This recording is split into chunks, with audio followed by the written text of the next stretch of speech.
Hello friends, Radhe Radhe. मैं ललिता टंडन, एस्ट्रोनोमोलॉजिस्ट। आज आपके साथ 3 टॉपिक्स पर बात करूंगी। पहले तो मेष राशि एरीज साइन के ऊपर बात करूंगी। दूसरा मैं आपको बताऊंगी कि काल सर्पयोग दोष के टाइम पर आपको क्या करना चाहिए।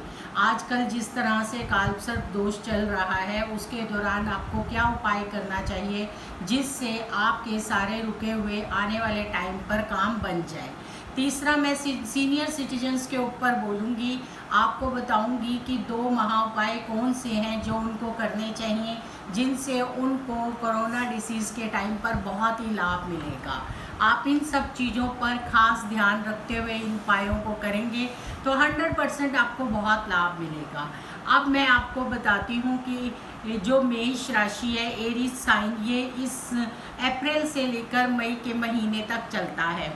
सूर्य का राशि परिवर्तन जब कालपुरुष की कुंडली नंबर 1 साइन में होता है, मेष राशि होती है। ये राशि अपने आप में बहुत ही स्ट्रॉन्ग राशि होती है क्योंकि ये अग्नि राशि होती है। इसमें बहुत ज़्यादा एनर्जी होती है और क्योंकि सूर्य इस राशि में उच्च का होता है तो ये बहुत ही शक्तिशाली होता है, राशि होती है। और इसमें पैदा हुए जितने भी बच्चे होते हैं वो बहुत ही अच्छे प्लेयर्स बनते हैं या बहुत अच्छी ऊंची गवर्नमेंट से रिलेशन जॉब्स में और ऊंची पोस्ट में हो सकते हैं। जिस तरह से आप कह सकते हैं वो आर्मी में होते हैं, नेवी में या पायलट से, इस तरह से गवर्नमेंट रिलेशंस में ऊंची पोस्ट पर होते हैं। उनके अंदर बहुत एनर्जी होती है। और इस राशि में क्योंकि ये कालपुरुष की पहली राशि होती है और इसलिए इस राशि, ये अग्नि राशि होती है, इस राशि के सारे जातकों को बहुत ही अच्छे तरीके से अपना ध्यान रखना चाहिए क्योंकि उनके अंदर एक अग्नि राशि होने की वजह से एक स्टमक पित्त में गर्मी का वो होता है। तो आप लोगों को ध्यान रखना चाहिए इस मौसम में ऐसी चीज़ों का सेवन करना चाहिए जिससे आपको गर्मी ना हो। और इस राशि के जातकों को चाहिए कि वो सूर्य को नमस्कार जरूर करें, उससे उनको बहुत लाभ होता है। साइकिलिंग करनी चाहिए, योगा मेडिटेशन करना चाहिए। इस पर आप सब घर में हैं इसलिए आपको ज़्यादा से ज़्यादा एक्सरसाइज करनी चाहिए और अपने घर में ही आप कोशिश करें कि आप जितनी अच्छी एक्सरसाइज कर सके उसका पालन करना चाहिए। मेष राशि बहुत ही एक अच्छी राशि है, ये चल राशि है, ये चर राशि होती है और चर राशि होने की वजह से इसमें पैदा हुए जितने भी लोग होते हैं वो एक जगह पर टिकते नहीं हैं, जल्दी अपनी जगह चेंज करते हैं। इसीलिए मैंने आपको बताया है कि इस राशि के लोग जो होते हैं वो ऐसी जॉब्स में या ऐसे बिजनेसेस में होते हैं जो एक से इधर से उधर उनका जाना आना लगा रहता है। तो आप इन सब चीज़ों का बहुत ध्यान रखिए और इस राशि के जातकों को चाहिए कि वो इस टाइम पर अपना खास ध्यान रखें, खान पीन का एक नियम बनाएं और उसके अनुसार चलें ताकि आप इस समय पर स्वस्थ रहें। अब मैं आपको बताऊंगी कि काल्प सर्प योग, इन दिनों काल्प सर्प दोष चल रहा है सारी राशियों पर। एक साइड पर जब हो जाती हैं राहु और केतु के एक साइड पर जब सारी राशियां होती हैं सब हाउसेस में तो उस टाइम पर काल्प सर्प दोष होता है।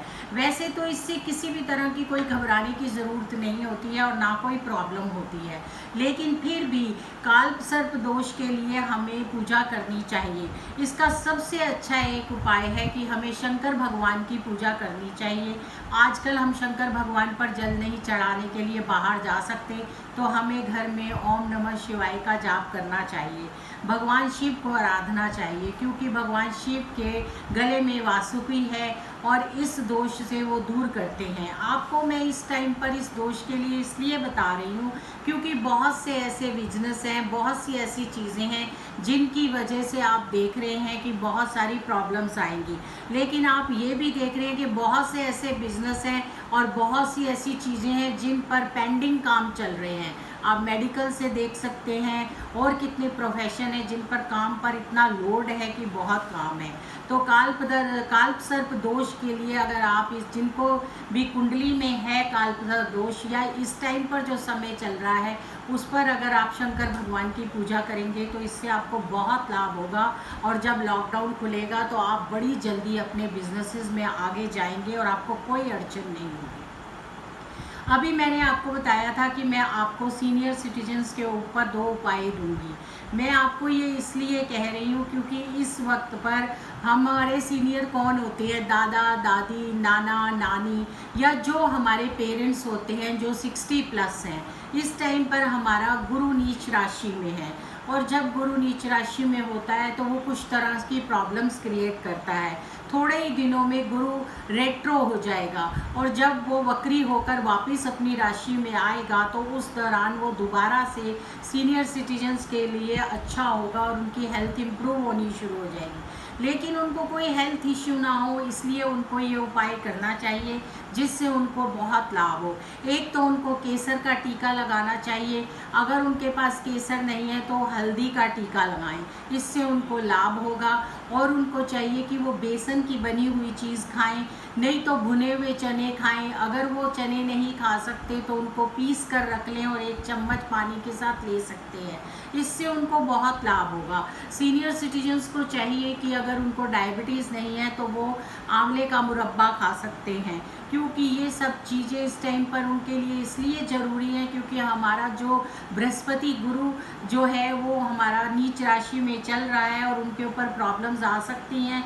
क्योंकि ये हमारा जो ग्रह होता है, ये गुरु का मतलब होता है कि सब हमारे घर के दादा दादी, बड़े लोग जिनको हम गुरु मानते हैं और उनको उनका इस टाइम पर हमें खास ध्यान रखता है।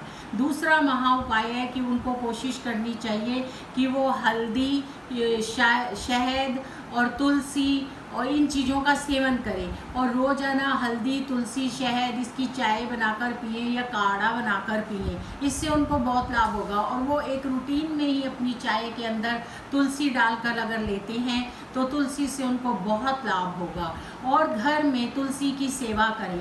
तुलसी को पानी देने से, तुलसी को जल देने से हमारा स्वास्थ्य बहुत ही ज़्यादा अच्छा होता है। माता तुलसी हम पर बहुत कृपा करती हैं। तुलसी की पूजा करना इस टाइम पर हमें आरोग्य देगा। इसलिए सबको चाहिए कि वो अपने घर में अपने माता पिता का खास ध्यान रखें, और सीनियर सिटीजन्स का खास ध्यान रखते हुए उनका रूटीन होना चाहिए। उनको घर में ही हल्की फुल्की एक्सरसाइज करनी चाहिए, और आने वाले 2-3 महीने उनको बाहर जाने की कोई ज़रूरत नहीं है। उन्हें घर में ही रहकर अपना ध्यान रखना चाहिए। आप सब लोगों को अगर मेरी वीडियो पसंद आई है तो आप प्लीज़ सब्सक्राइब कीजिए और लाइक कीजिए ताकि और सब भी इसका लाभ उठा सकें। राधे राधे, जय श्री कृष्ण।